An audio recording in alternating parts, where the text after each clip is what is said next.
Assalamualaikum students, good morning, hope you are fine। आज हमने exercise 1.3 के क्वेश्चन नंबर 3 से सोल्यूशन स्टार्ट करना है। आर्टिकल आपने सारा पढ़ लिया है, अब इसके अकॉर्डिंग आपका सोल्यूशन है। होपफुली आर्टिकल में जो एग्जांपल्स आपको प्रैक्टिस करने के लिए दी थी उसके बाद आपको क्वेश्चन नंबर 3, 4 और 5 देख के खुद ही अंदाज़ा हो जाएगा, खुद ही आपको समझ आ जाएगी कि हम इसको कैसे सॉल्व कर सकते हैं। ये इंतहाई ईजीएस्ट एक्सरसाइज है आपकी इस चैप्टर की। क्वेश्चन नंबर 3 में देखें, ए बी सी डी की वैल्यू गिवन है, यानी मैट्रिसेस गिवन है और इसके साथ डिफरेंट पार्ट्स हैं 1 से लेके 9 तक। ठीक है, तो फर्स्ट पार्ट को अगर देखें, ए प्लस और एक मैट्रिक्स गिवन है। अब जो ए है इसकी जगह आप मैट्रिक्स की वैल्यू लिखेंगे -1 2 2 एंड 1। मैट्रिक्स ऊपर ही क्वेश्चन में गिवन है, ये क्वेश्चन में पुट करेंगे ए की जगह पे और फिर आपने इसको सिंपल तरीके से ऐड कर लेना है। इसी तरह से फिफ्थ क्वेश्चन से थोड़ा सा चेंज है, 2a लिखा हुआ है। ठीक है, 2 एंड कैपिटल ए, 2 का मतलब 2 ही है, 2 कांस्टेंट होता है। ए की जगह आपने मैट्रिक्स लिखनी है, ए मैट्रिक्स, और 2 को आपने ए मैट्रिक्स के हर एक एलिमेंट के साथ हर एक एंट्री के साथ मल्टीप्लाई करवा देना है। ठीक हो गया। इसी तरह से क्वेश्चन नंबर 5 देखें, क्वेश्चन नंबर 4 देखेंगे। क्वेश्चन नंबर 4 में आपके पास perform the indicated operation and simplify the following. Indicated operation यानी कि जो आपको कमांड दी हुई है, जो गिवन है साइन, उसके मुताबिक सॉल्व करना है। इसका मतलब है कि यहाँ पे क्वेश्चंस में प्लस और माइनस भी है।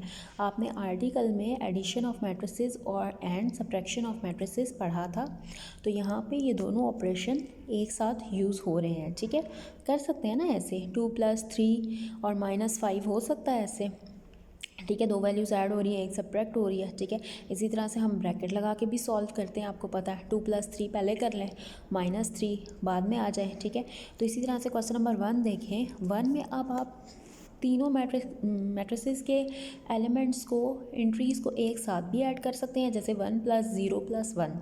ठीक है, और आप 2 को ऐड करें, जो आंसर आए मैट्रिक्स का उसको तीसरी मैट्रिक्स में भी ऐड कर सकते हैं। दोनों तरीके आपके लिए वैलिड हैं। ठीक है, तो जो आपको आसान लगेगा आपने वो करना है। सेकेंड पार्ट में देखिए, दो मैट्रिक्स, फर्स्ट 2 मैट्रिक्स ऐड हो रही हैं और थर्ड वाली मैट्रिक्स सब्ट्रैक्ट हो रही है। ठीक है, तो फर्स्ट 2 को ऐड पहले स्टेप में करेंगे और नेक्स्ट स्टेप में थर्ड 1 को माइनस करेंगे, सब्ट्रैक्ट करेंगे। ठीक है, इसी तरह से क्वेश्चन नंबर 5 में देखें, A B C matrices given है और नीचे आपके पास रूल्स गिवन है। ठीक है, रूल्स हैं कि a + c = c + a। ठीक है, तो ये आपके पास, आपने क्या करना है, इन दोनों वैल्यूज़ को ऐड करना है लेफ़्ट हैंड साइड और राइट हैंड साइड से लेके। ठीक है, लेफ़्ट हैंड साइड में भी आप पहले a + c करेंगे और a और c की वैल्यूज़ रिप्लेस करेंगे मैट्रिसेस की फॉर्म में और फिर उनको ऐड करेंगे। क्वेश्चन नंबर 3 के 2 पार्ट्स मैंने आपके लिए सॉल्व किए हैं। देखें, सी प्लस और मैट्रिक्स थी -2 1 एंड 3।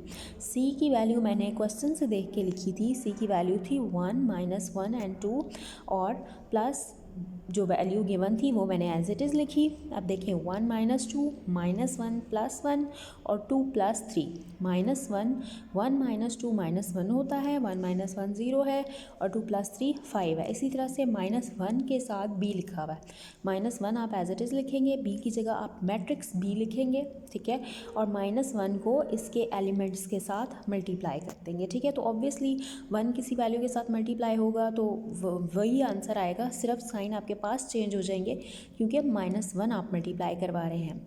इसी तरह से क्वेश्चन नंबर 3 के रिमेनिंग पार्ट्स आपने खुद नीट शीट्स के ऊपर सॉल्व करके इमेज मुझे सेंड करने होंगे ताकि मैं देखूं कि आपने सही सॉल्व किए हैं या नहीं। नेक्स्ट क्वेश्चन नंबर 4 की एग्जांपल देख लीजिए। मैंने परफॉर्म द इंडिकेटेड ऑपरेशंस में से भी 2 एग्जांपल्स आपके लिए सॉल्व की हैं। 1 + 1 2 हो गया। देखिए, मैंने आपको कहा था कि आप ख्याल रखेंगे इस बात का कि जो वैल्यू जिस प्लेस पे है दूसरी मैट्रिक्स की, उसी वैल्यू यानी वही प्लेस वाली वैल्यू को आपने ऐड भी करना होगा और सब्ट्रैक्ट भी करना होगा। 1 को 1 में ऐड किया। अब फर्स्ट रो की सेकंड जो एलिमेंट है वो 2 है। इसी तरह से सेकंड मैट्रिक्स में फर्स्ट रो का जो सेकंड एलिमेंट है वो 1 है, तो 2 + 1 3। सीधा सीधा आपके पास एडिशन वाला रूल यूज़ होगा। नेक्स्ट क्वेश्चन भी देख लें। पहले 2 मैट्रिसेस को मैंने ऐड कर लिया है और नेक्स्ट 1 को सब्ट्रैक्ट कर लिया। नेक्स्ट क्वेश्चन नंबर 5 के पार्ट्स मैंने आपके लिए सॉल्व किए हैं। किस तरह से एक मेथड आपके पास आ जाएगा। बाकी क्वेश्चन तो ज़ाहिर है आसान है, लेकिन आपने उसी तरह से इनको सॉल्व करना होगा। अब देखें b + c = c + b। अब दो साइड्स बनानी है आपने, लेफ़्ट हैंड साइड और right hand side. Right hand side में b + c का मतलब है b मैट्रिक्स पहले लिखेंगे और c मैट्रिक्स बाद में लिखेंगे, और राइट हैंड साइड में c + b का मतलब है c मैट्रिक्स पहले लिखेंगे और b मैट्रिक्स बाद में लिखेंगे। रूल्स आप सेम यूज़ करेंगे, सेम ऐसे ही जैसे आपने एडिशन और सब्ट्रैक्शन पहले की है एग्जाम्पल में भी, और क्वेश्चन नंबर 3 और 4 में भी सेम रूल्स आपके पास यूज़ होंगे।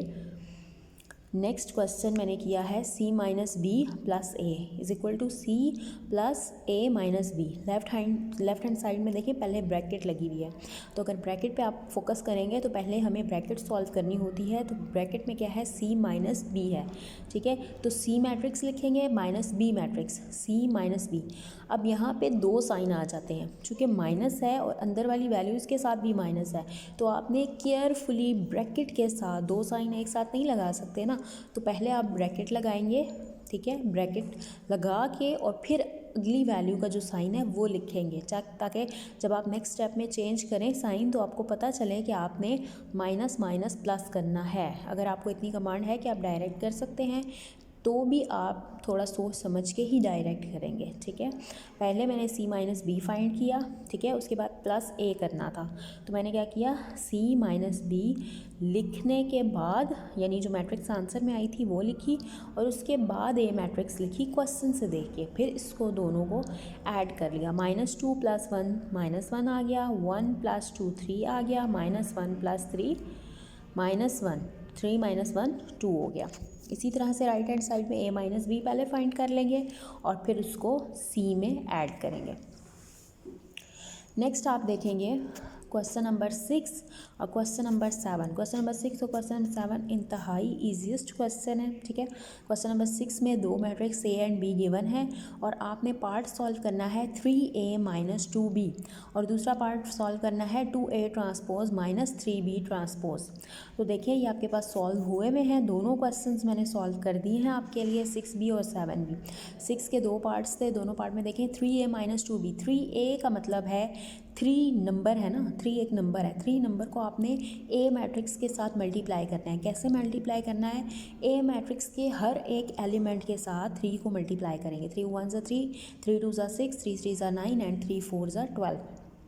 इसी तरह से 2 मल्टीप्लाई करवाएंगे b के साथ, 2 0 * 0, 2 7 = 14, 2 3 = -6, क्योंकि -3 था, 2 8 = 16।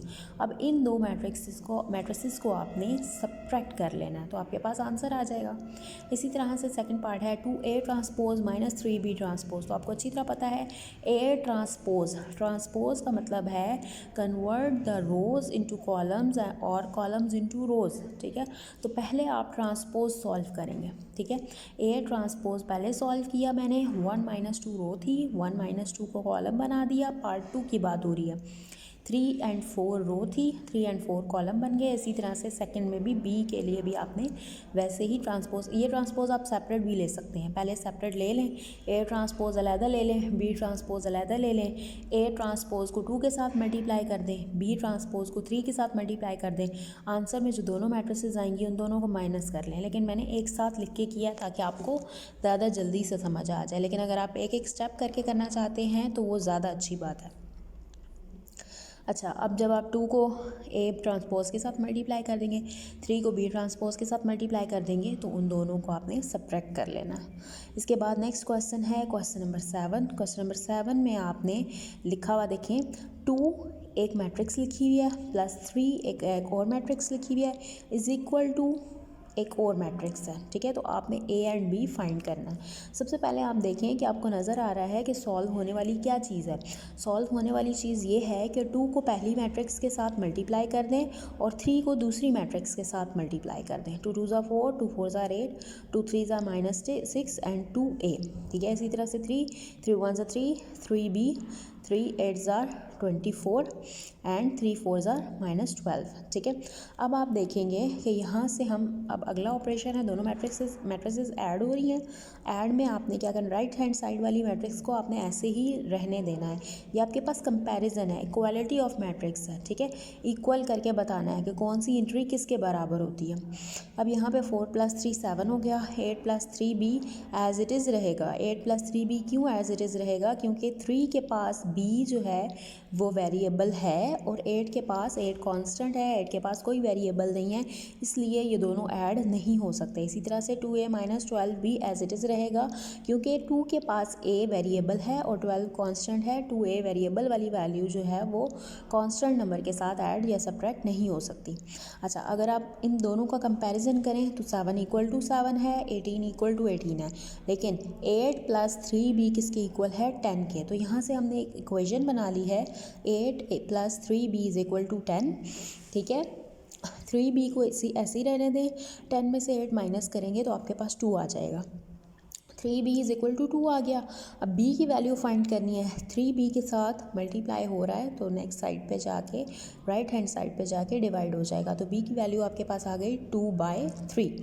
इसी तरह से a की वैल्यू के लिए हमने दूसरी इक्वेशन बनाई है। दूसरी इक्वेशन क्या है, 2a - 12 किसके इक्वल है, 1 के इक्वल है। ठीक है, 2a एज इट इज़ रहने दें, 12 माइनस हो रहा था तो राइट हैंड साइड पे जाके प्लस हो गया, 12 + 1 13 हो गया, 2a = 13 आ गया। ठीक है, a को ऐसे ही रहने देना है। आपने क्या करना है, इस सारे लेक्चर के सारे क्वेश्चंस 3 4 5 6 एंड 7 को आधे क्वेश्चंस आपने आज सॉल्व करने हैं, आधे क्वेश्चंस आपने कल सॉल्व करने हैं। ठीक है, और इस एक्सरसाइज के 7 क्वेश्चंस तक आपने सारे क्वेश्चंस नीट शीट पे प्रॉपर पैटर्न के साथ सॉल्व करने हैं।